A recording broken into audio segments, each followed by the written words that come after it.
एक समय की बात है। एक राज्य में एक प्रतापी राजा राज करता था। एक दिन उसके दरबार में एक विदेशी आगंतुक आया और उसने राजा को एक सुंदर पत्थर उपहार में दिया। राजा वह पत्थर देख बहुत प्रसन्न हुआ। उसने उस पत्थर से भगवान विष्णु की प्रतिमा का निर्माण कर उसे राज्य के मंदिर में स्थापित करने का निर्णय लिया और प्रतिमा निर्माण का कार्य राज्य के महामंत्री को सौंप दिया।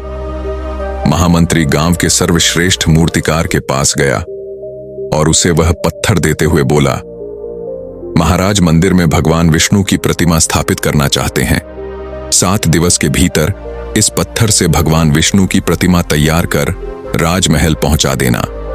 इसके लिए तुम्हें 50 स्वर्ण मुद्राएं दी जाएंगी। 50 स्वर्ण मुद्राओं की बात सुनकर मूर्तिकार खुश हो गया और महामंत्री के जाने के उपरांत प्रतिमा का निर्माण कार्य प्रारंभ करने के उद्देश्य से अपने औजार निकाल लिए। अपने औजारों में से उसने एक हथौड़ा लिया और पत्थर तोड़ने के लिए उस पर हथौड़े से वार करने लगा, किंतु पत्थर जस का तस रहा। मूर्तिकार ने हथौड़े के कई वार पत्थर पर किए, किंतु पत्थर नहीं टूटा। 50 बार प्रयास करने के उपरांत मूर्तिकार ने अंतिम बार प्रयास करने के उद्देश्य से हथौड़ा उठाया, किंतु यह सोचकर हथौड़े पर प्रहार करने के पूर्व ही उसने हाथ खींच लिया कि जब 50 बार वार करने से पत्थर नहीं टूटा तो अब क्या टूटेगा। वह पत्थर लेकर वापस महामंत्री के पास गया और उसे यह कह वापस कराया कि इस पत्थर को तोड़ना नामुमकिन है, इसलिए इससे भगवान विष्णु की प्रतिमा नहीं बन सकती। महामंत्री को राजा का आदेश हर स्थिति में पूर्ण करना था, इसलिए उसने भगवान विष्णु की प्रतिमा निर्मित करने का कार्य गांव के एक साधारण से मूर्तिकार को सौंप दिया।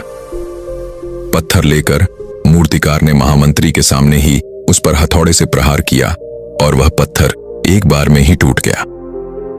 पत्थर टूटने के बाद मूर्तिकार प्रतिमा बनाने में जुट गया। इधर महामंत्री सोचने लगा कि काश पहले मूर्तिकार ने एक अंतिम प्रयास और किया होता तो सफल हो गया होता और 50 स्वर्ण मुद्राओं का हकदार बनता।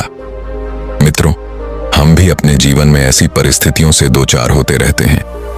कई बार किसी कार्य को करने के पूर्व या किसी समस्या के सामने आने पर उसका निराकरण करने के पूर्व ही हमारा आत्मविश्वास डगमगा जाता है और हम प्रयास किए बिना ही हार मान लेते हैं।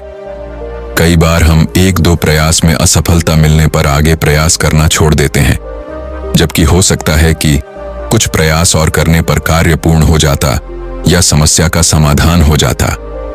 यदि जीवन में सफलता प्राप्त करनी है तो बार बार असफल होने पर भी तब तक प्रयास करना नहीं छोड़ना चाहिए जब तक सफलता नहीं मिल जाती। क्या पता जिस प्रयास को करने के पूर्व हम हाथ खींच लें वही हमारा अंतिम प्रयास हो और उसमें हमें कामयाबी प्राप्त हो जाए।